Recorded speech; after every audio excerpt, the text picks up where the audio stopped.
Good evening. How is everybody doing tonight? Pardon me. As you all know, Mr. A from the set, we are about to have a very personal conversation with a gentleman from the parts of Savannah, Georgia, a man by the name of Mr. Alexis Javier, joining us tonight.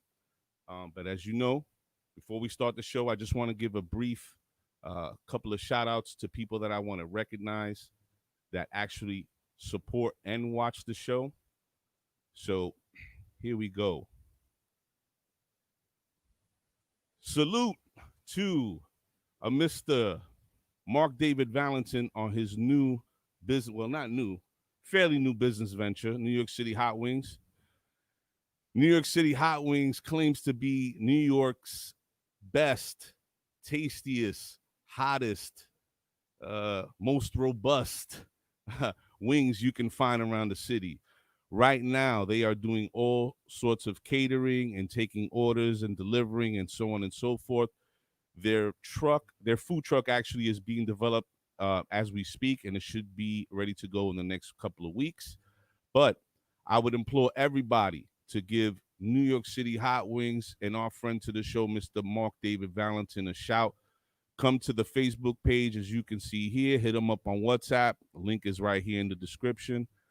Yeah, Mr. Valentin is a go-getter. He's done a lot of different business ventures, and this is his latest.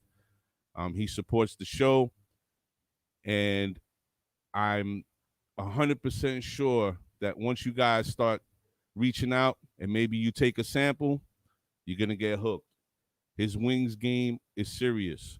So once again, that's New York City Hot Wings and our friend to the show, Mr. Mark David Valentin.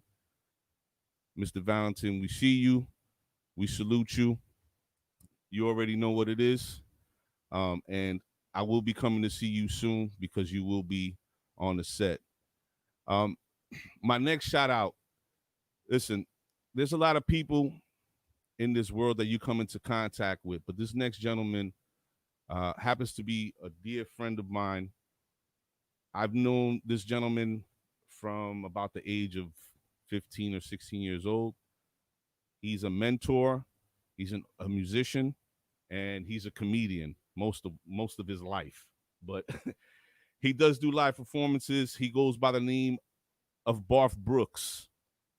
He's a friend to the show, but the reason why I'm sharing this gentleman today is because he does so much work with the youth, from physical training to training in sports, from baseball to basketball, and I believe sometimes even football. But right now, my friend, Mr. Barth Brooks, started a movement called Champs Choose Change, and he is also working with a group up in the Bronx called the Torture Chamber that you can see here. He's a great guy. I admire the work that he does with kids. And I mean, he dedicates his life to helping children. I mean, if you come on his Facebook page, you can go through countless videos and you'll see him working with kids, girls, boys, teenagers. He coaches basketball. He works with some of the developmental disabled children as well. And he's a great guy. And I just want to recognize him because, again, you don't find too many people in the world like this. So, Mr. Barth Brooks, I see you. Salute. And we will be up at the park at some time in the near future so that we can have a conversation as we discussed. And I hope to see your whole torture chamber crew out there. So tonight, I've been speaking about this gentleman since since we had our first episode. This gentleman is the co-creator, and he is also the creative services director at Sulphur Studios down in Savannah, Georgia. He's an artist. He's a musician. He's an athlete. I would say that he's almost family to a degree. This gentleman is heavily involved in the community, and he's an amazing artist. So, everybody at the set, please welcome Mr. Alexis Javier. Hey, what's Hey, up, brother? How are you? what's happening? What's up, Papa? How you doing? I'm good. I'm good. How's everything, man? Everything is good. Everything is really good. It's been another busy day, but all's well. All's well down here in Savannah. How you doing up in New York? Man, well, I can't say that we're getting the glorious weather that you people are getting down south, but it seems like at this moment, excuse me, at this moment, we're starting to go through the weather change because the fall is here. And I Yeah, hate talking about weather, to be honest with you, but that's yeah. We can something that we we can move could on. both join in on. um, Let's but go. it's changing right now. It's starting to get a little more busier. A lot more people on the road. We've been locked down for Yeah, like 6 7 months, six, but I'm 7 months, starting to right? see, yeah, more activity, and people are like really bursting at the seams to just be active, not Yeah, only you know in the parks, in the bars, but like just getting to work, being on the trains, and just getting back to normal, so to speak. right, Um, right. how are things looking down by Same, you?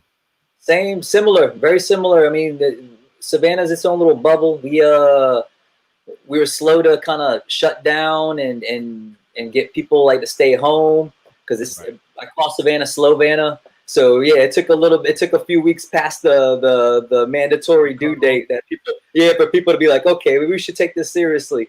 But then everybody did. So like everything's been good. You know, like we never really had like any major outbreaks down here, at least not yet. At least, knock on wood, where Knock everything's on been wood. good. But Right. it seemed the same way though. I went to the local little grocery market down in the over by the park and looking at the park, and today was actually the coolest day we've had in a long time, and all summer basically. Good. It definitely feels like fall starting to settle in. Um, and yeah, the park was packed. It was like it was so active. You know, people walking around, some masked, some not, but you could feel the energy. People wanted to be out, want to be out and about, and I think that people is I think the patience is starting to wear down a little bit for some too. Right. So You have a. I um, think that's something that you have a lot of across the country. Like people, they understand, and a lot more people are taking it serious than not. But at this point, it's almost like, yeah, listen, like we have to have some sort of semblance of normalcy. So I have to yeah, do this or that. You know what I mean? yeah, no, So definitely. it's a Well, that's good something thing. that yeah, I mean, I when they I think when the city went ahead and allowed like some things to kind of open back up. I think it was back in mid May or Mhm. late May into June. When the soccer league I play in, they were like, let's get it back up and going. And sure enough, I mean, a majority of people and teams came back out and got back to it. And so and thankfully I think we only had like one person who came back in the league that's like testing positive for it. So they were really proactive about it. They sent everybody emails out letting everybody know that if hey, if you played against this team, like there was this one You're person who exposed. tested positive, exposed. Yeah, so everybody, like a lot of people went out and got tested. I did myself. A majority of the guys on my team got tested, and thankfully, we all kind of came back negative too. So, but the Right. leagues have been running. Like, I mean, the sports, at least as far as the soccer leagues, they've been running and been going, and that's been a huge outlet for me. Just to be outside, be in the sun, running, sweating, because that's one of my therapeutic outlets for sure. To go out there and get my exercise. Anything that's bothering me, stressing me out, on the mental, spiritual side, I know I could physically get that out in the field. So For all of you between just joining the show and aren't familiar with Mr. Alexis Javier, um, this hey, guy has weighed the same 120 pounds since I've known him. So he doesn't necessarily have to play soccer, but he does it to stay fit, and he has done it for a long time, and it's something that is admirable because soccer. I mean, I've never been able to get into it because, of course, I'm a football guy. I'm from the Northeast. It's not yeah, as big as it is in other states, um, yeah. but it's a grueling sport nonetheless. And Yeah, it's shit. I'm sure he We can could talk attest to about it. I could talk about that the whole time and Yeah, how it relates we to life. right, but we're not gonna do that. No, no, not today. This is what Not we're gonna today. do. So, um, since I've known you, you've always had a different energy. I think that's the best way I could put it, because you and I came into contact when you were a child. I was a teenager, right? And very Yeah. briefly, right? Yeah. So It now was, yeah. it was brief.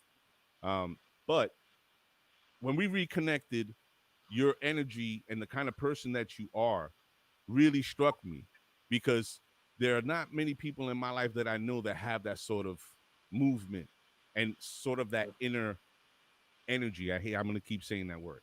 But my point is this.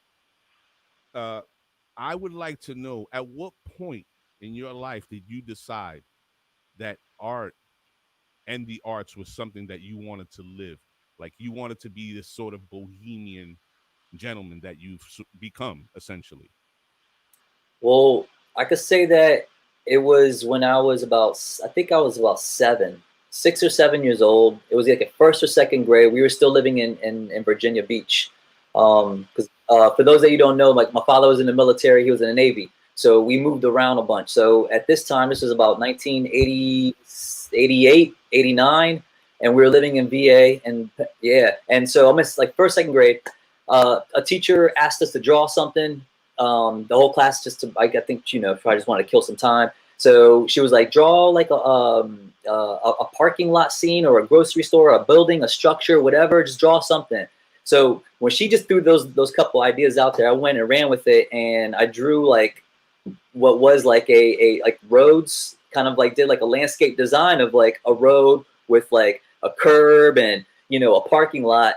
And for what I could do as at a 6, 7 years old with not much experience, I kind of gave as much depth and perspective as possible. And she was like, she came over to the desk, and the kid that was sitting next to me, he didn't know what to do. He wasn't drawing, and then he was immediately just like, "Oh, I really like what you're doing." So I was like, "Here, well, just take mine. I'll draw another one or draw something else." So when she came over, she was like, "Oh my," she's like, "Hey," and I don't remember his name now. It's just what 30 years ago or something. Right. So, so he was like, he looked at me, and I looked at him, and so I looked up at her, and I'm like, actually, and I was like, "No, I drew it." And so she was like, "Oh, well, this is really great." She went and got the art teacher, and the art teacher came into the classroom and looked at it and was like, "Wow, you have something there." And it was like, I guess it was like, I think at that moment that like I knew that I wanted to continue doing this. Like I want to continue drawing. Like I definitely knew that was gonna be something I was always gonna do. And I guess it was also just in me. My mother drew. I really didn't know that much because like she really didn't share it, but she always drew, and she wanted to pursue art. And when she was still living in New York City, and then ended up giving it up when my grandmother took her and the kids. They all moved to Connecticut, and so she kind of stopped. She stopped drawing and painting, and so her brother, my uncle, who passed away now, but Sev One, that's was graffiti, his writing name. He lived in the city. He used to do graffiti in the city. So That's he would send me work. Like he would send me art when we lived away. And so whenever I go to my grandmother's house, I would see his work. My grandmother had my mother's work and his work hanging on walls. So it was something that was it was encouraged.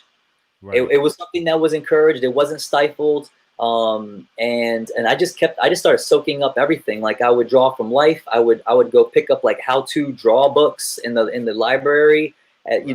and sit at the library or bring them home, check them out and bring them home and draw planes and cars and superheroes and whatever, and I don't know, between that does on my own desire to Right. just to visually translate life. I always had people encouraging it, and then I think like I had some mentors or some teachers that would see something that like I had possessed some sort of skill, like they would encourage me to further that, and then they would test me too. Like I would have professors or teachers who would, hey, we'll try this. I see you kind of got a good idea of how to draw or paint. Let's do sculpture now. Let's Right. and this was in high school specifically too. Right. I was grateful, like in the high school I went to, that my teachers realized that that I was multifaceted, multi-talented, and they were like basically just like dropping something new in my lap like every month for me to try out because they just knew that I was going in that direction. Let me ask you a So question. So yeah.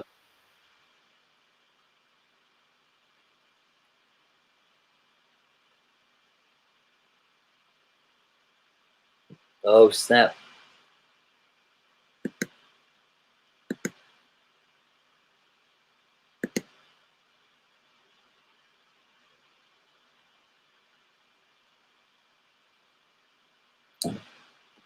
Papa, you just broke up. moments. Five. There we go. There we Yep. go. Got you. We're good All right, now. cool. So we have you have all these moments of people sort of solidifying your thoughts and affirming them for you. Um, Uh-huh. how important, because as a father, and I know a lot of parents watch the show, how important is it to have these figures in your life not only support and encourage, but boost and go out of their way to show that they have confidence in what you. How important is that support system for you as a like a child, teenager, young adult? How important was that for your own inner AJ? Yeah. If I can say that, like, how important do you think that was in your development as an artist? I think it was huge. If at any,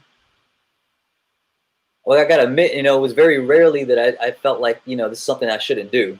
Like Right. that was very rare I ever had those thoughts. But it was huge to have that, to have other people recognize and value this talent, the skill set that I possessed, and so to have them, whether it was, a pat on the back or a phone call or or just like a congratulations on that, or that looks really great, like, oh, and or the I always really liked, when being in the moment, in those spaces when people see the work and you see their reaction and like, whoa, that is crazy, that's cool, that's so like, how did you think of that? Or, oh, I can never do that. Or like the conversations that it would start up, Right. is what really, like, I think, kind of provided more fuel for this, because I like engaging with people. I like talking with people. I like,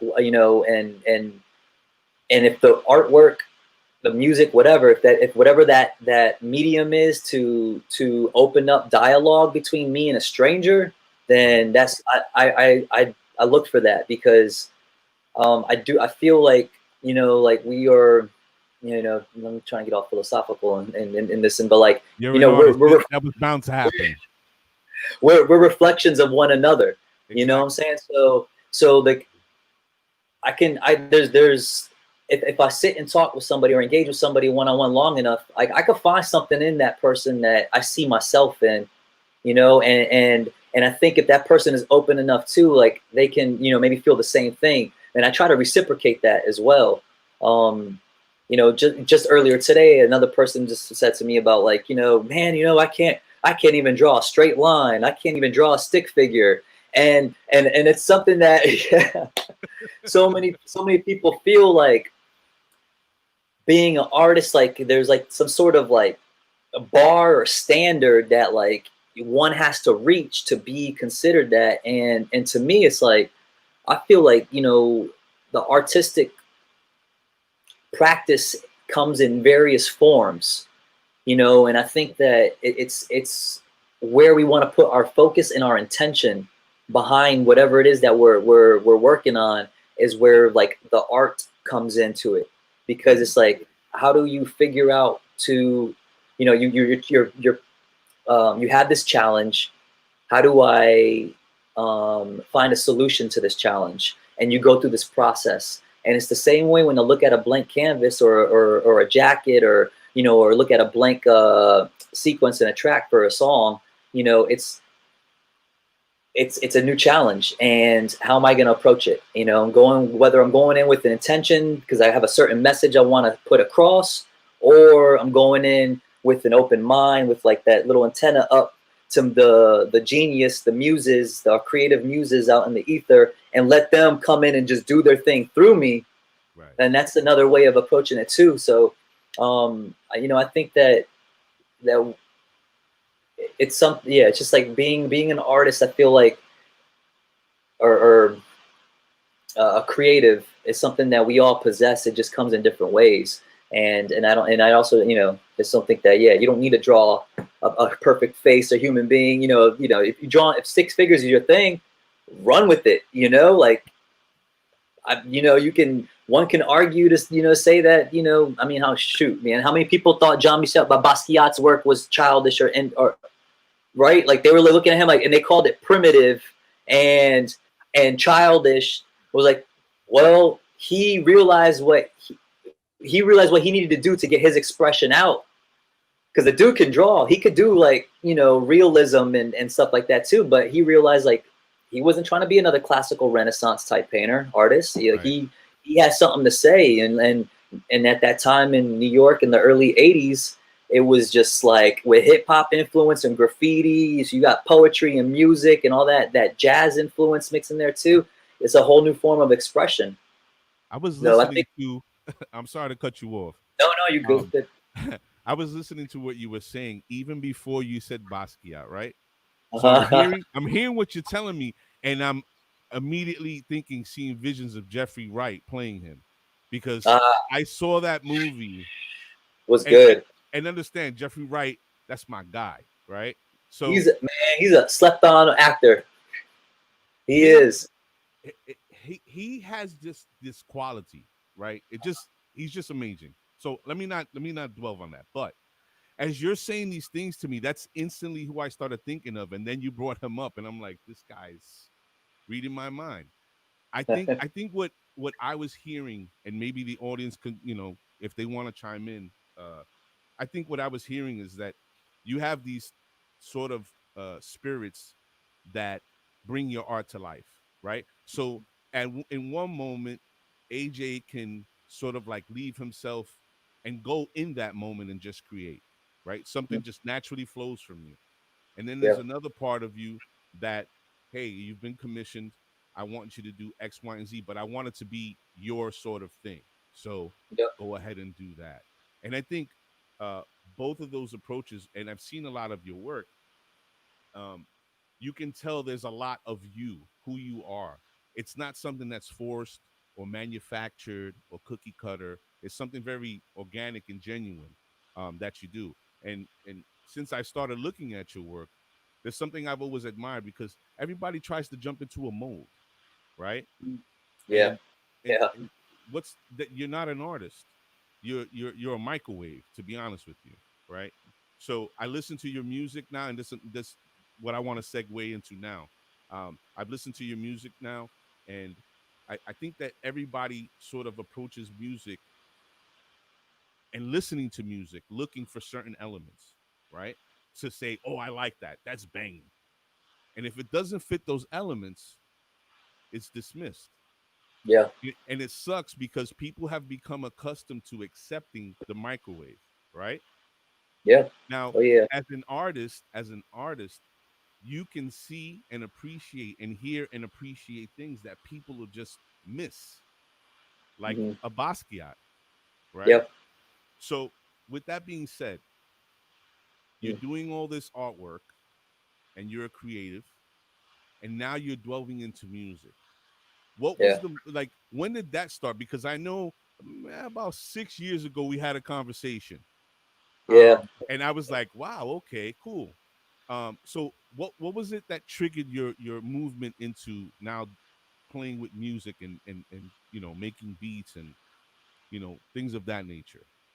It's that was a very long growth transition into actually doing it. I think that my parents could definitely attest that, like, when I was a kid, No, I'm I just talking to you. always, She just oh popped in yeah, the yeah, room. there's Mom Duke's right there. Hi Mom, love you. Yo, so but they could attest that, like, I wanted a piano for the longest time when I was a kid, and I remember even when back in like 91, 92, we were living in Hawaii. My brother and I were out there with my father, and we were out there for a year. And one of my neighbors, my best friend, his older sister, she used to take piano lessons on the weekend, and so they would let me actually go over there and like and just kind of sit and watch from time to time. Humming, I always hummed. I always like little bitty bops and little sound. Yeah, scatting. Like I had a homeboy that used to say I had like musical Tourette's because I would just be like out of nowhere just making little sounds and little whatever little. Anyway, so music's always been with me. Sound's always been in been part of life too. I mean, my parents always blasting music on the weekends, having gatherings. Music's always been a part of our life, a lot, and a part of our culture too. And Yes, and so, but it wasn't until I was in college, where I got surrounded with other musicians. I was able to surround myself around other musicians and artists, and I happened to live with at the time the original keyboardist of a reggae rock group called Pacifier, and they're pretty known now. They've done well and toured the world and all that, and based out of Savannah. So I used to live with the original. I used to live with the original keyboardist, and so they used to come and practice at the crib. I used to pick up a trumpet and sit back in my room while they were practicing in the living room, and I'd be playing the trumpet along with them. And so I started getting into it with them and learning how to record, getting behind was it Pro Tools, sitting at a Korg Triton and learning like the recording process and doing all that. And so when I finally graduated college, I acquired my first keyboard. And then maybe about a year or two later, I got my first program, Reason, and started messing around with Reason to make beats. And so that's when I really delved into making music. And it really just was exploration, man. Exploring, learning the scales, learning music theory. I sat with a young pianist prodigy named Brendan Polk, who was a jazz pianist prodigy. He was still in high school and giving me lessons. And yeah, the kid would they would fly him to different places in the country to play. The kid was amazing. So he started teaching me some music theory and stuff like that, which made some things click for me that I didn't realize what I was doing when I was playing, because I was just going by ear. right. And then eventually I linked up with some other musicians and some rappers, some artists to show them my beats. And these are all friends and stuff too. So I had some, and it's like you said, people kind of have something that they're listening for. So some of my friends who were hardcore rappers and into hip hop were just like, yo, I like it, but it's like, can you give me something more with that boom bap? I want to spit and flow over. So I realized that my style was a little more ambient, melodic, and more cinematic. And that was because I guess kind of like going back to what we were saying earlier is like when kind of going off the top, when being in that flow, it became this therapy for me, like the sound, it was very therapeutic for me to create these more melodic soundscapes. Right. and almost have like these musical journeys that can take you somewhere. And so I just kept developing that. And at the same time, I started sampling and also doing some more hip hop, rap, definitely style beats, because a lot of my friends who rhyme, I wanted to give them beats to rhyme over. We had a very, very long going hip hop night every Tuesday night at this local spot called the Jinx, which, rest in peace, Jinx, rest in peace, hip hop night. The Jinx just shut down after 20 years being open. During this whole COVID pandemic. Yeah, and the hip hop night, shout out to Basic Lee, was, hip hop night was going on for 16 years straight, 15 years straight, every Tuesday night. Unless there was a holiday, it was every single Tuesday night. So myself and others were able to hone our crafts. We'd have producer showcase nights. So I would show up with beats. The crowd would, favor whoever artist they like, their producer they like. They high five, clap, whatever, and then whoever got the most claps would go on to the next round, etc. But I got more feedback from heads in the music industry or music community here about my music. Right. And my stuff. So starting to hear from other people, just kind of it that also kind of affirmed that they liked what I was doing, because like you said, it wasn't very rap centric. it had like another feel to it, but heads could still rhyme over it, but it still had another vibe to it that was not so rapper just hip hop oriented. Um, and yes, It wasn't very it wasn't very premiere. premiere. It was It more was more Professor Paul. Professor Paul.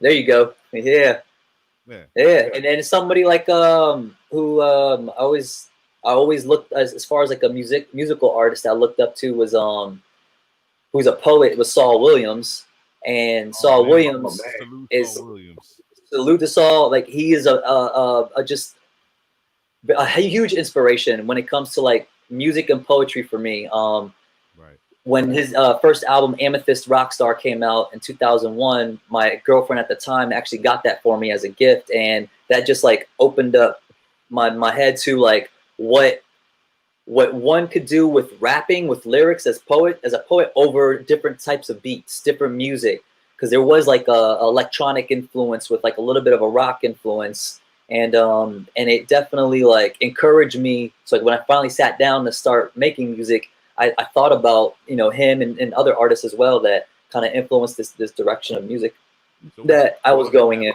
in that vein. Of Yeah, right. And speaking of Saul, let me ask you a question. yeah. Did you see the movie he did with I believe it was Bones Malone? Is that the new one that they came out with? Mm-mm. This is like Not, or you talking about Slam? is it Slam that he's in jail? Yeah, yeah, yes. That movie was crazy. That was good.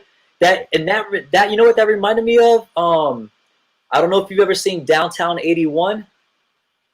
So Who's in that? Downtown '81. So that was like like little indie art film that Basquiat made with some homies back in the day. So Really? yeah, so it's following Basquiat around New York City in the nightlife, and when he had his little art, or he had like a art what was it, like what do you call it, like a Like a art storefront? art psych pog punk band Uh, he called okay. Gray. Yeah, Okay. so like it kind of highlighted their band a little bit too. But Debbie Harry was in it. It was an art film, like a real artsy fartsy film. But it Slam reminded me of that a little bit in this kind of the way they approached this kind of documentary and style of filming. Right. Right. Right. And Right. yeah, but no, that film Slam was.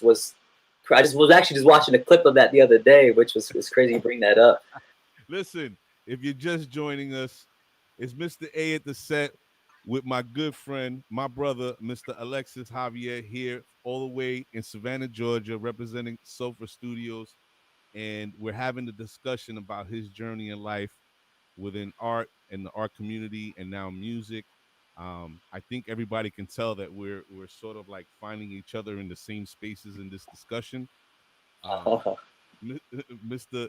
And I want to keep calling him Mr. But uh, Some youngin just did that the other day. I was like, oh, listen, when they start saying Mr. or Sir, it's a dub. It's yep, over. You're officially over yep. the hump, right? I've gone over that hump. All right. The So people let me know. yeah, they put you on notice quick. Uh, um, well, first, wait. Before we go any further, I want to say salute to the mama bear that came in the room, Miss Lourdes. Salute, I see you, Miss Lourdes. I haven't forgotten about you because you're supposed to appear on the show as well. There's a serious conversation, and AJ, I'm glad you are here because I want to have her on the show to sort of yeah. divulge a piece of history that I think a lot of people need to be remade aware of or aware of just in general.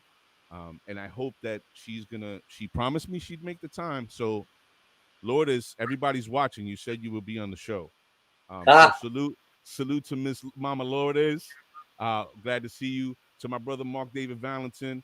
I see you in the room. Thank you for making your way over. And everybody else that's in the room. Oh, they're saying my mic is low. Is my mic low again? I guess you guys. Well, somebody's saying that my mic is low again. Lenora's you okay saying I'm good. I guess I got close up on it. All now? right. Yeah. You have a bunch of people in here, man. They're saluting you. Yeah. So now, we have discussed the earlier parts of the developmental part of your artistry. So now we're into music. So at what point? Because I know you were living in Savannah when we were running around in Pensacola, correct? You were Yeah, already in Savannah, right? yeah, I was already Okay. in Savannah. Yep, yep. And school was there in Savannah. Yeah, and Okay. I think at that point too, I was like, I think I was about to graduate. Okay. So now, I how just does graduated. how does how does Sulfur Studios and your involvement, how does that all come to be? Yeah, so Soul for Studios evolved quite organically, man. So there was three of us that opened it up. Emily Earl and Jennifer Moss are the other two partners on this venture. And shout outs Emily Earl, Jen, love y'all. Um, Jennifer happened to be utilizing a space downstairs during one summer. Like the landlord gave her a key, basically like, here, I got this weird space. You can go use one of the little studios as your own artist studio until he can rent out the space. The whole summer goes by. I think the one major company that wanted to rent it, like they ended up bailing on him. So Jennifer had the thought of turning it into a creative space, artist studios and a gallery, because the way the downstairs was laid out, the floor plan, it kind of already was like made sense to her, like it made sense to us too when we saw it. That it would be great to have artists renting out each individual unit, and then the main conference room that was in the middle, we went ahead and just turned that into a gallery. So Jennifer hit me and Emily up and was like, hey, I got this idea. Come through, check out the space. We were like, this is great. We dig the idea. We both agreed that we would like to help make it happen. So we made a proposal to the landlord. The landlord was kind of like, I guess. I mean, I don't know. And so he was like, well, y'all put some more stuff together for me. So that was like maybe end of September, October. November 20th, I believe it was, of 2014, we put together a little pop-up event where we just had like a DJ in the main room, and we had some food and some drinks, and we just invited the community out, like, hey, come check this place out. Come look at what we plan on doing. We're gonna open up this new creative art space with a gallery. So people came through, had a good time, danced, whatever, had some drinks, but everybody was like, even the landlord was kind of like, okay, I guess we don't really understand what you're trying to do still. So we were like, all right, how about, so then 2 weeks later, we went ahead and jumped on board with the First Fridays in Starland. First Fridays in Starland was basically every first Friday of every month, just like many cities have like an art walk. Right. So, Okay. so we were right on the main strip for this art walk, where our location is. So what we did was we invited some of our creative peers, our friends, to occupy each studio that we were renting out. And so we had 15 studios downstairs that we put different artists in. We were basically like told everybody, bring your work, set up as if you were in your own studio space, or use it as like almost like your own mini gallery to sell your stuff. Like we just want it to be, we want activity in each room. So we got every room filled out. And then we had a band come set up just to play in the main space. And that was for December 4th or 5th, whatever. That was the first Friday of December of 2014. That was like the kicker, where everybody was like, oh, wow, now we see what you're trying to do, because it was like each room was active. You had different types of artists and creatives showing their work. Our public came in and got to engage with all these different individuals. People sold stuff. And then, we had some live music towards the end of the night to kind of cap it off. And then the landlord was like, word, I see what y'all are trying to do now. I'm gonna help y'all out. So he helped us to get going. And so by that February 1st of 2015, we officially opened up the doors and rented out our first studio. And since then we've just been rocking. We started out with just the space downstairs. The space upstairs, which I'm currently in right now. I'm in one of the studios upstairs, my studio, and Nice. it took us about a year before we expanded and occupied the space upstairs too. So there's about 10,000 square feet in total of the whole building. So we have 26 studios that we rent out. We have about 30 artists that are working in these spaces here. And pre-COVID, I mean, we were having shows almost weekly in the gallery. We were having alternative shows upstairs, where music shows. We had poetry shows. We've had plays. We've had independent like DIY groups like Front Porch Improv. Shout out to them. So, shout out to Savannah Stage Company. You know, they've come and hosted or we've hosted their sets here. So they've put on events here as well. We've opened our doors to nonprofits to have their functions and workshops and gatherings, birthday parties, you name it. You know, we've been open to all walks of life in the community, wanting to host some sort of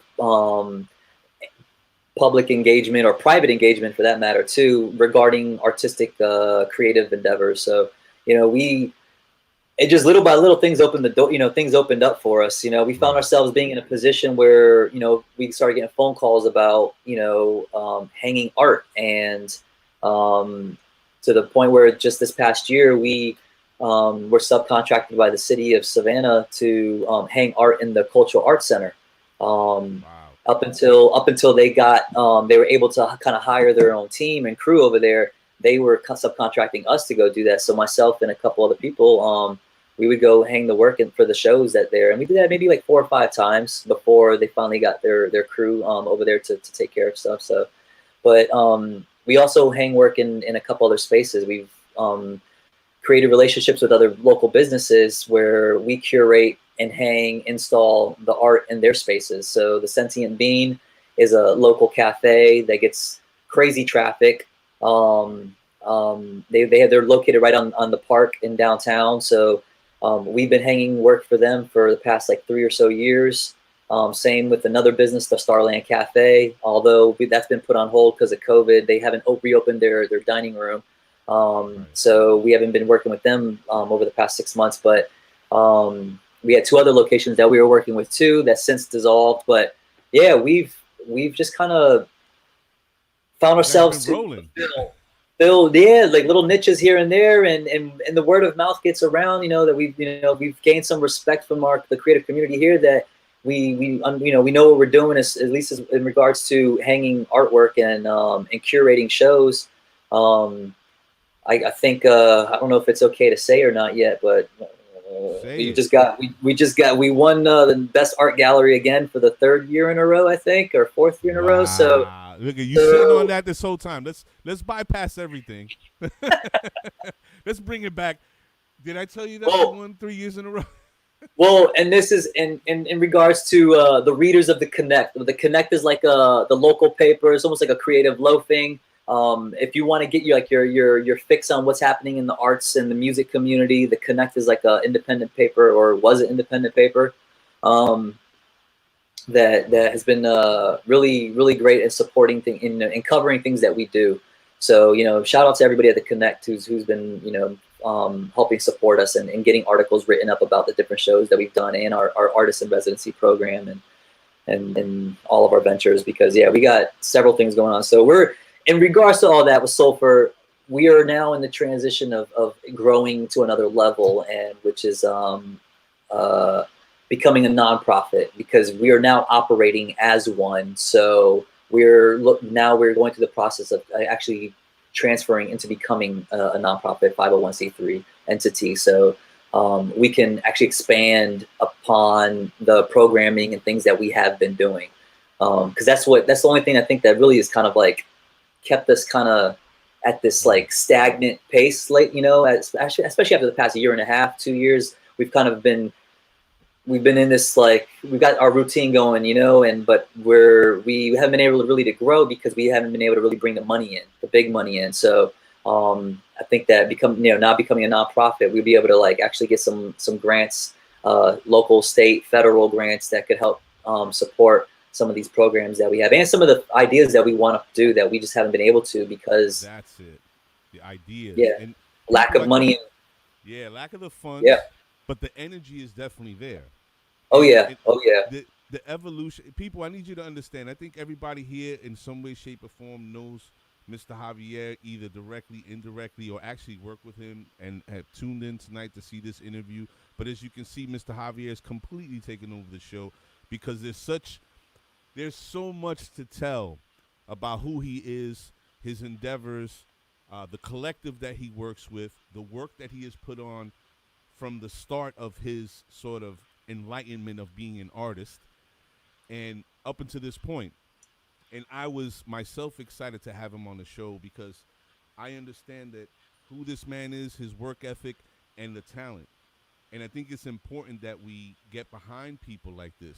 It's direly important to actually expose people like this to our children and our young adults so that they understand that you don't have to shoot a ball, you don't have to catch a football. The contracts are nice and it's great, but that's not all we're about. We are not a monolith. We are not one dimensional. We come in all shapes, colors, sizes, and forms, and we do all sorts of things. And as you can see, Mr. Javier's taken his passion from since he's a child to becoming a man and developing and being a part of a community that thrives. And now they're taking it to the next step by becoming a nonprofit. And before I move on to the next topic, I have to ask you a question. Uh-huh. So he is a musician. He's an artist. He does things in the community, as you have heard in the last like 5 or 10 minutes. Um, but I want to know. I want to know one thing. I want you to explain, if you could. Let's Okay. see. Hold on a second. Hold on. Let me see Yeah. if I can pull this up real quick. Let me see where it is. Okay, here it is. All right, so I'm gonna screen share something. I kind of want you to show, like, tell me like what part of the artist uh in you is this. So what? Where's the intro? So as you can see, he is Hey, also on the hey. runway. All right, I'm not gonna do that anymore. Hey, That's wrong. I That's was wrong. killing him with them knobbly knees. No, listen. It's funny because when I first saw the joint, right? When I first saw Uh-huh. it, I just remember sitting there and going, "This guy's fucking disgusting." He does art. Listen to this, not like in a negative way, but being Yeah, nice. He yeah, does yeah, art. for He plays soccer. He's making beats. Now this motherfucker's on the runway. Oh, sure. my bad. He's doing movies too. Listen, you know what? I'm not talking to this dude no more. Me and him are officially not friends. No, but I peeped it. I saw it, and I was like, he's doing movies. Things are moving for this guy, and I could appreciate that because Yeah. if anything, you know, wait, somebody saying, can you hear Alexis? But not you guys don't hear me. Wait. Yes, AJ, your volume is fine.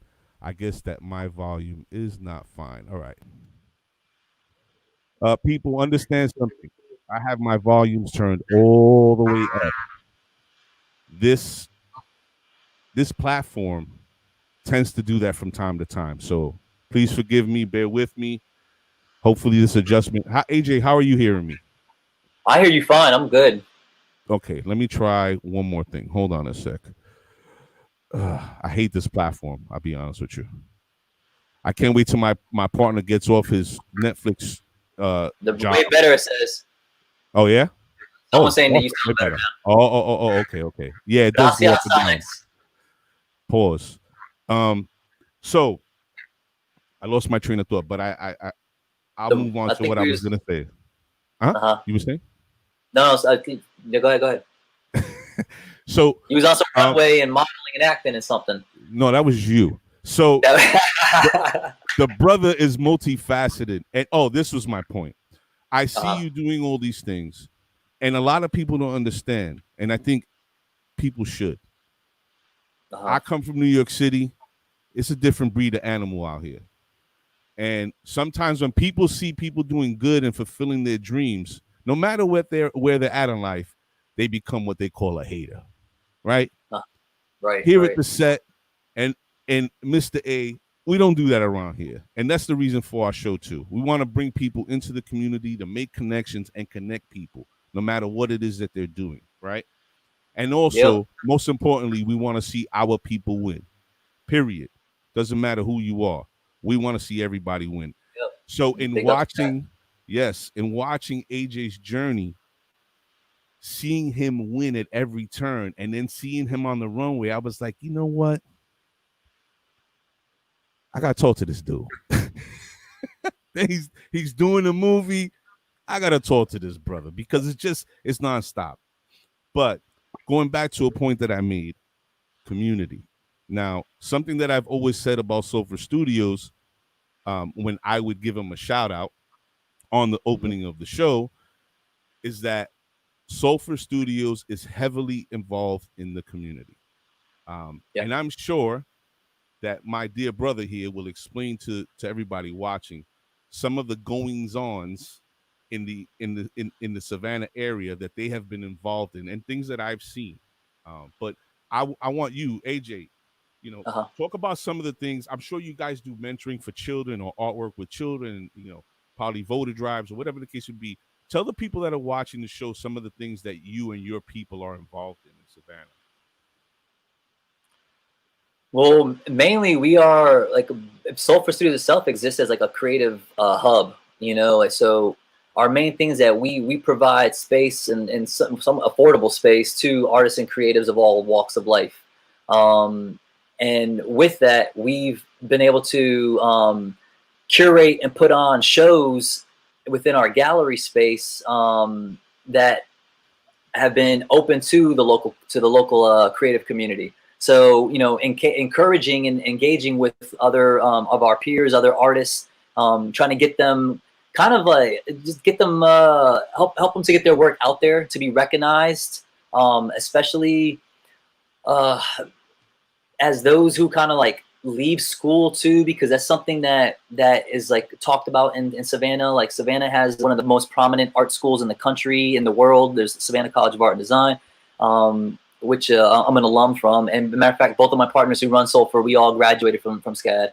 But a lot of people leave, and after they graduate, they go to different places. So we found not only was myself personally, but others who are wanting to stay, like for a variety of reasons, wanting to stay in Savannah, and but finding it challenging to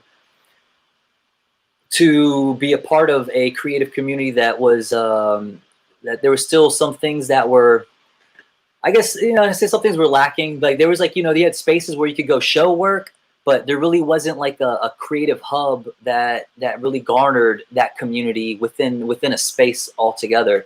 So that was like one of our main goals when we first opened up, is that we just wanted to kind of create that environment where there was just a bunch of creatives around vibing off each other and helping, to encourage each other's growth as individual artists too. So that's been our main thing. I say was that, people were coming to us wanting renting space to kind of catapult from that, like it being just a hobby, them doing it at home, to them wanting to turn it into like a business for themselves, like where they want to kind of take that next step into creating their a side business to eventually maybe become like their main number one business. Like they can quit their day job and just pursue their art career as a whole. And we've seen some successful, people come through this place and that actually happened, where they were able to quit their job and they're just pursuing their art career full time now and able to sustain themselves that way. So with all that, it's allowed us to collaborate with other businesses and organizations in town in a variety of ways. And that goes with like what I mentioned earlier, where we offer installation services, like where we've done that with the Savannah Cultural Arts Center. We've done that with a few other, the Sentient Beings, Starling Cafe. We've also done some private homes as well, where some people have reached out and say, hey, we heard that you guys hang work. We need help hanging something. So, okay, cool. I'll go out and we'll do a quote, an estimate of how much it would cost and what for what you need. And then we could provide that service too. So with that, I found myself now, all of us really, like Jen, Emily, and myself, like we're all wearing multiple hats. I could literally be installing a show and then going to meet with an artist to do a consultation with them. Some younger artist who's like, hey, I want to get your feedback and thoughts on my work and where I should go with it, or just whatever questions they may have. I kind of find myself doing a lot more of that too, within this art services side of extension of our arm that we provide. I find myself mentoring kind of with some younger artists on a regular basis, and it's something that like I enjoy doing that. I think it comes from just a place of like wanting to, I guess because I always got that growing up, that Right. encouragement, from I want to reciprocate that. I want to give that back. Right.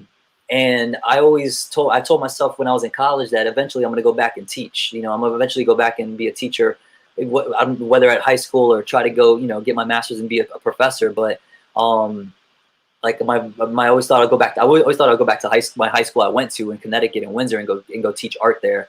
But Right. I don't know if I'll still do that, but hey, we never know. But Retirement I time. really, yeah, exactly.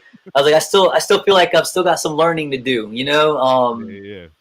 but I mean, I think that's gonna be forever. Life is like we're always learning in life. So I am in that position now where I'm consulting a little bit more.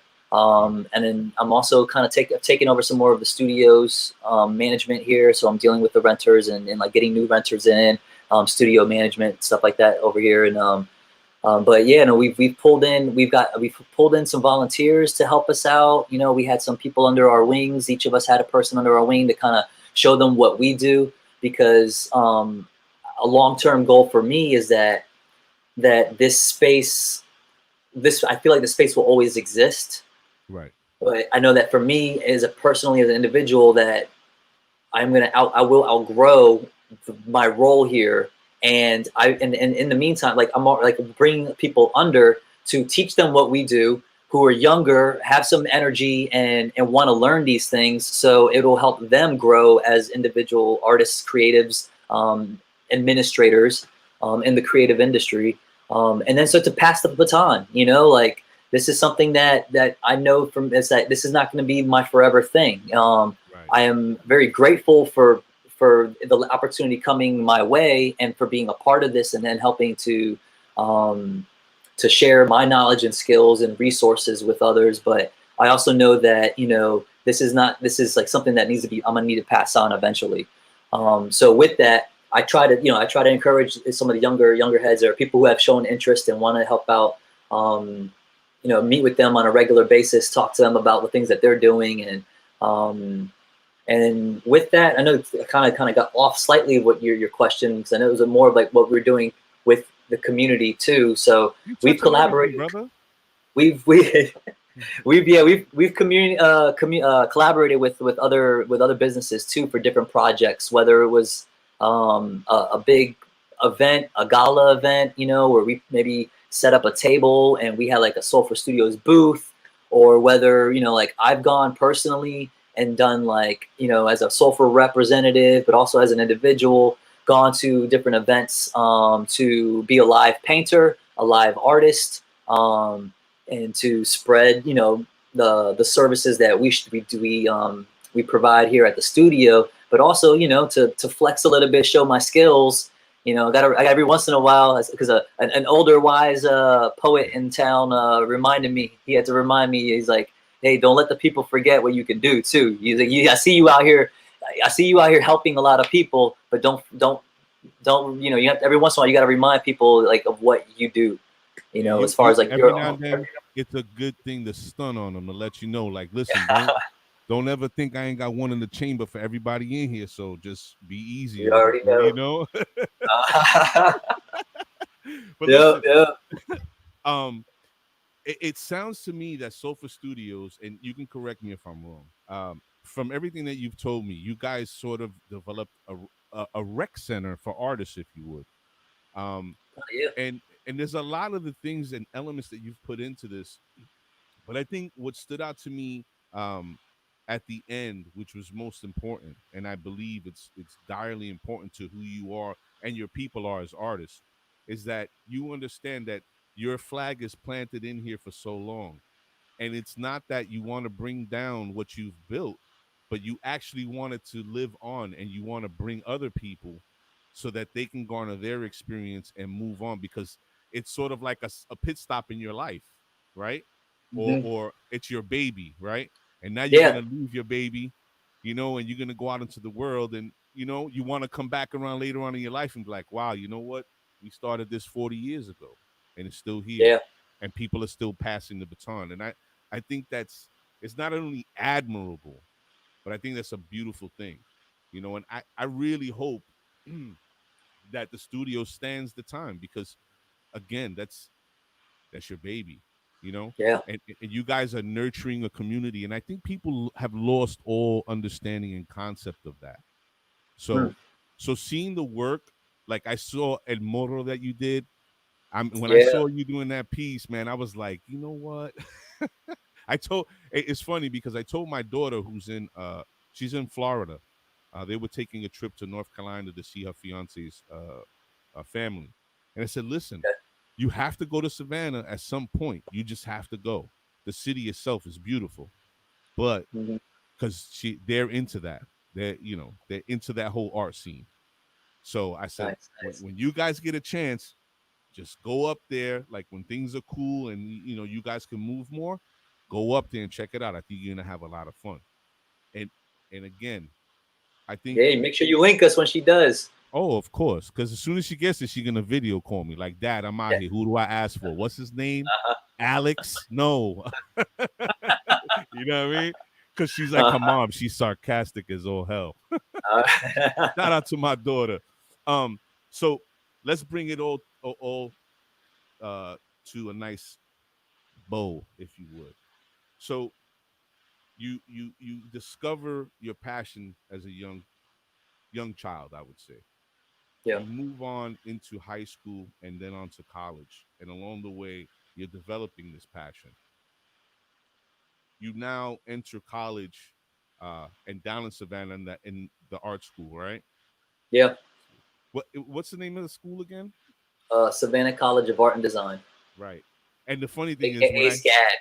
ASCAD, and when I SCAD. was reading it, he's like, I studied paint, and I was like, really?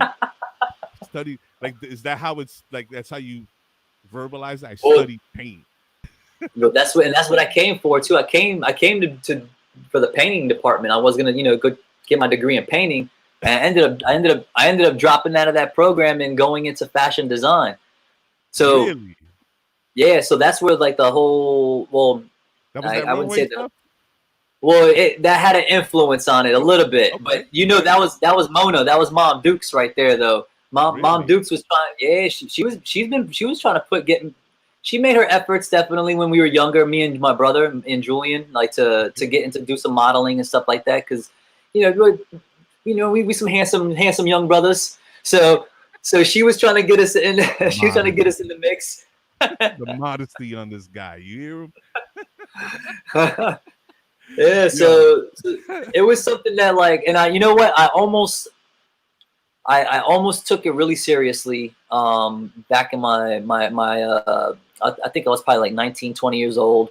I was interning in the city in New York. I was interning in Dumbo, Okay. over in in Brooklyn, and staying with an uncle over in Lower Manhattan, Lower East Side, and I got approached by some Wilhelmina model scout person, and Wow. they were like, "Hey, I love your look. I would love you to just blah blah blah." Ended up. So I told him, I was like, "Well, I live in Savannah. I'm only here for the summer, like working." He was like, "Oh, that's fine. We represent people from all over and blah blah blah." So I ended up getting hooked up with them for a little bit, and but this was like 2001, 2002, no, 2002, and I was with them for about a year and a half before I was just like, no more. Like I got lost total interest in it. I was too busy doing other things. So, Right. but that's where it kind of stems from that too, because like I was contemplating taking that really seriously and trying to model. But what saved me from going into it was that there really wasn't many opportunities in the Savannah area. Right. Anytime there was something that would happen, it would be in Atlanta, and Atlanta from Savannah is about a 4-hour ride. And at the time, like when there was a job opportunity to just to go do an interview and all that, it was too much for me to be commuting. I didn't have the funds. Like I was not like financially stable at all back then. So like to be able to make to travel back and forth, it just wasn't in it. So like I ended up just giving that up. But Yeah, So going 4-hour ride to the possibility of a job, to right basically. to the possibility of a job. Yeah, We don't so audition. You give me this yeah, work, and that's it. right. That's that So shit. and that was it was one of those things too. I was like, if they really want you, they'll make that shit happen. Exactly.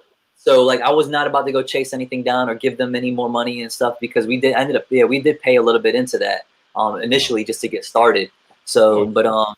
but yeah so going into fashion design, because I was doing a lot of fashion illustrations, like that was my main focus. Like I wanted to, do fashion illustration and get into Vogue and W magazine and like all the little periodicals of like the little illustrated models and their garments wearing the nice clothes. I wanted to be like a what's his name, like Eugene or Roberto Toledo, and Okay. be one of those like master illustrators that when what's his name, Galliano or Alexander McQueen is like, hey, come through to my main penthouse. I got these models wearing my clothes. Can you draw them for me? I was like, yeah, that's what I'm trying to do. Hold on. uh-huh. Yo, it's funny that you're saying that. I've experienced because I've worked in PR for a little while.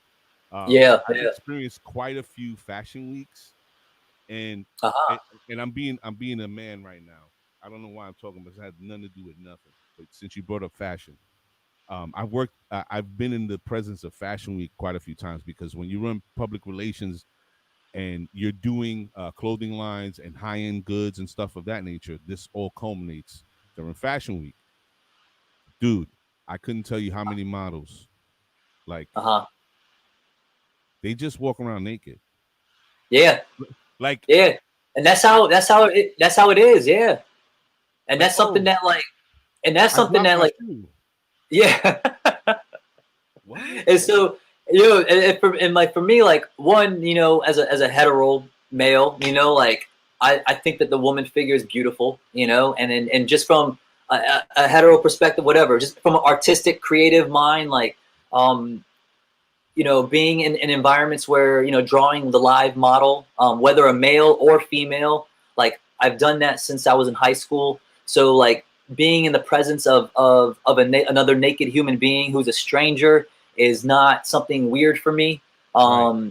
And I really and that was something that I did appreciate about, I guess, that aspect of the industry is Mm-hmm. that it was just like you're it's just the body, this whole Right. this whole taboo thing about nudity and nakedness that we have when we talk about that, like it to be in an environment where that was like not a thing, was very, I don't know, I really enjoyed that. I like that, like being in a space where it was like, people didn't have that feeling of like like, oh, you're seeing my breast or my butt cheek or my dick, whatever, like, like people were just like, hey, this is part of the job, keep moving, because like we ain't got time to be on this immature shit, like so. Right. Right. Right.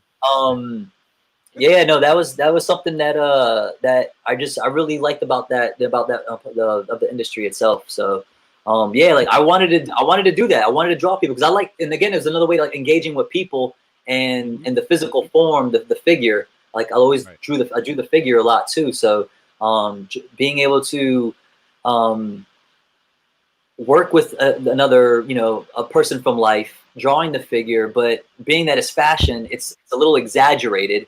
They Right. call, like, what they say there's a book called Nine Heads, where the average human is like, they say, we're like 8 heads is our height. You go, that's how the average person is 8 heads tall. But in fashion, they use 9 heads. Like they elongate, they stretch out, they exaggerate. So that kind of style, bringing that into the illustration and drawing, I like that, mixing that together with clothing too.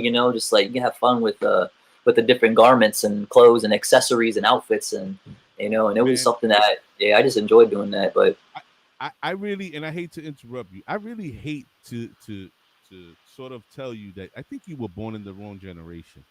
I think no, and listen, and this is the only reason why I'm going to tell you this. I think you would have yeah, enjoyed being well. I would have enjoyed being in like the '60s and '70s a little more. But uh-huh. I think when I was a teenager, I think you would have enjoyed it a lot more because being a teenager in the years of like the mid 80s going, into 90s. New York City, the Yeah, Village, man. Like all these things that you're speaking of as far as the artist concerned and the yeah, elongating and sort of that feeling and that vibe was back then. It was yeah. amazing. It definitely was. And Yeah, no, I used to think that sometimes. I'm like, damn, I wish I was there around that time, because that's when I was saying earlier. My uncles, my mom's brothers, they were leaving Connecticut and going back to the city in the '80s to go hang out. And 'cause one of them was we used to break dance. The other one was doing graffiti, and they would hit the scene. So my uncle Sev that passed away, he met Keith Haring. He met Basquiat. Bumping into him on a wall, tagging one morning in the streets in New York. So that just like raunchy gutter city, like anything goes, let's just experiment, and like in the name of art, like mhm. that's something I wish I could have been there for that. But at the same time, like, it is what it is, like there's those places, they still exist, but it's I just don't know where it's at right now. No, you're definitely in your pocket, man. And again, this is Mr. A from the set with none other than Alexis Javier from Savannah Sofa Studios, joining us here. You're definitely in your pocket, watching you from back then to now, and seeing your growth. And it's a digital age, so of course, just like other people, I've seen you grow digitally. I've seen the timeline and watching and hearing the music and things that you've sent me. Um, and I think it's a beautiful thing because your growth hasn't been stagnated. I don't think there's ever a minute that I was watching you and, well, that sounds creepy. That I was at watching your growth, and that even sounds worse. Seeing your career develop over time, there never seemed like a moment where you were stuck or unsure. That's exactly what I want to tell you. There Hmm. never seemed like a moment, um, from my perspective, that you didn't know where you wanted to go. There always seemed to be like a natural progression of things and growth, and it was continuous. It was perpetual. Like things just kept coming along the line, and I would get these notifications and go, "Oh shit, this guy's doing a mural for a barbecue spot. Oh, now he's freestyling on a small canvas, and oh, now he's doing the interior of so and so. You know what I mean? And Yeah. then the music came along, and I was just I was moved because again, I could appreciate these things, and I want to see people win. So I think ultimately what I'm trying to say is, now that we've reached this point in your career, and let's say COVID at this point isn't an issue or a factor. Uh-huh. It's 2020. What do you think are your sort of next endeavors or things that you would like to explore as an artist? um I am gonna continue working on the music for sure.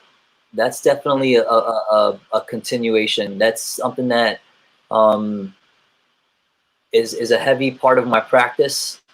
Okay. And that, I guess, mainly with that is branding it, and actually and putting it out there a little bit more, promoting it more, Okay. because that's something that, like, I just don't do very well at all. It's partially because I am pretty busy.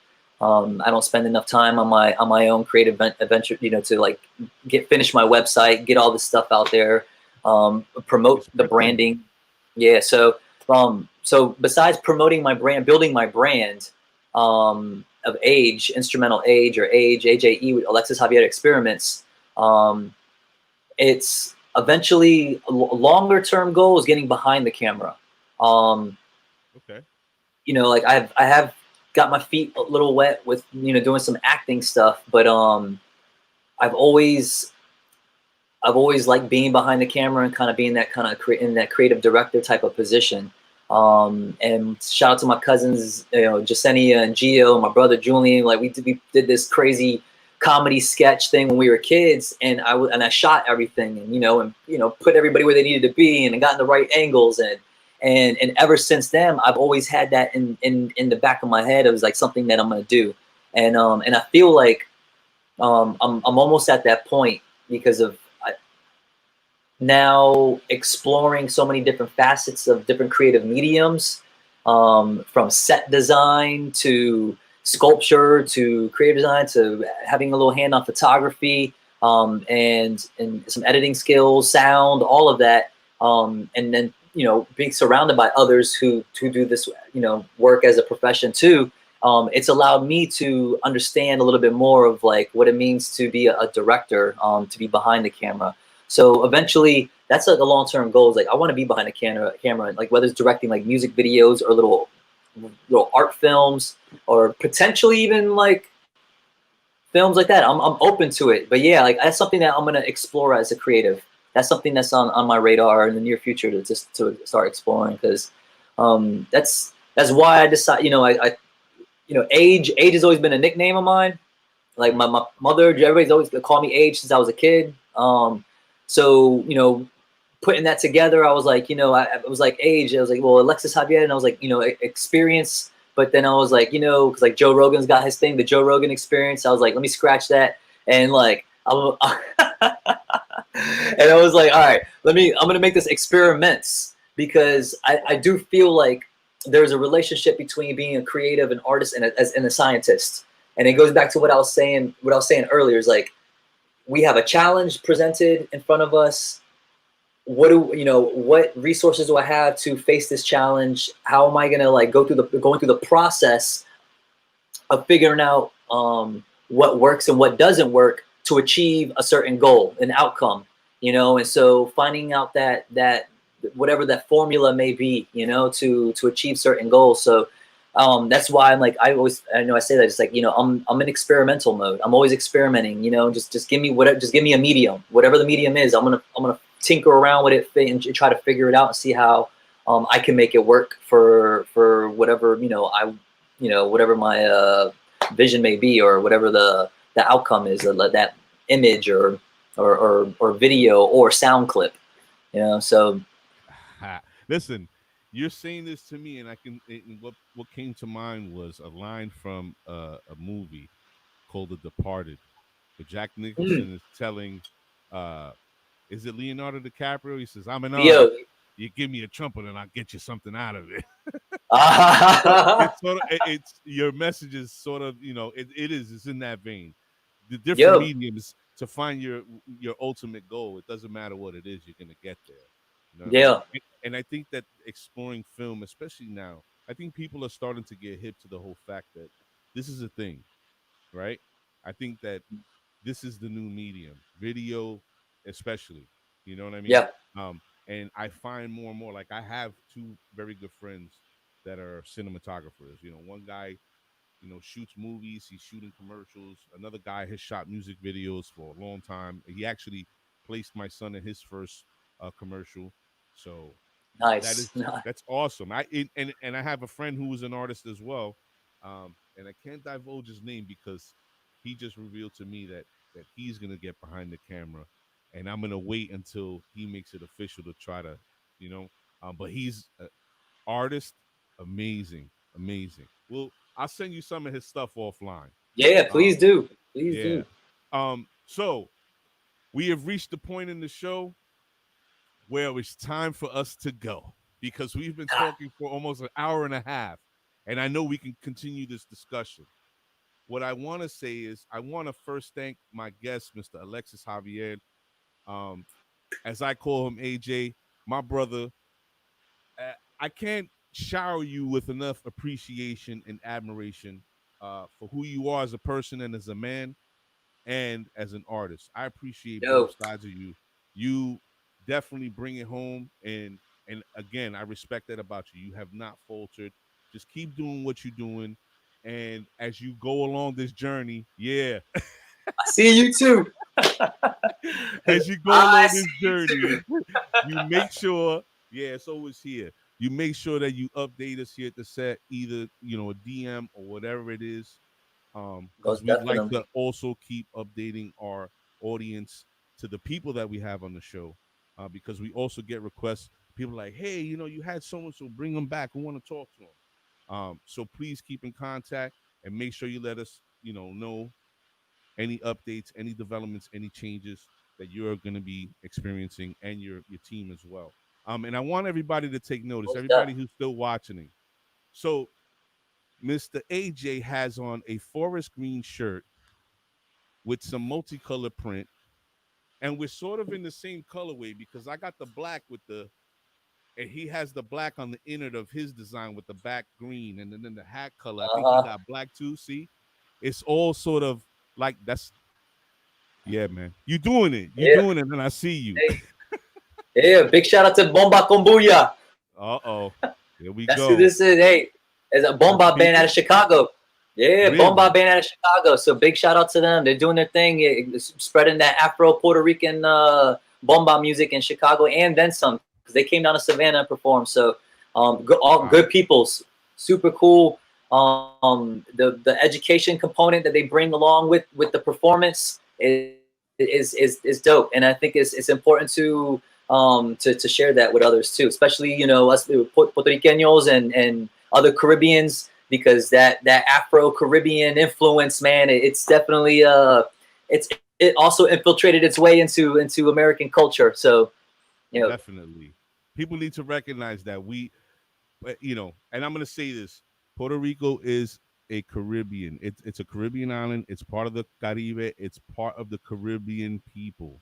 And when people yeah, talk about the Caribbean, they name all these places, but they never say Puerto Rico. I think that's because we're sort of like a commonwealth, and they don't really appreciate our easy access to citizenry. So, a whatever. But anyway, lot of mixed feelings. A lot of mixed feelings yeah, about a lot that. of mixed feelings. That's a whole other show. But Yeah. listen, AJ, Yo, best of luck. I don't even have to hey, wish you luck, man. Keep your energy hey, the way it is. Stay appreciate you. authentic, stay organic, and I definitely will be in touch with you. Everybody watching the show, I thank you.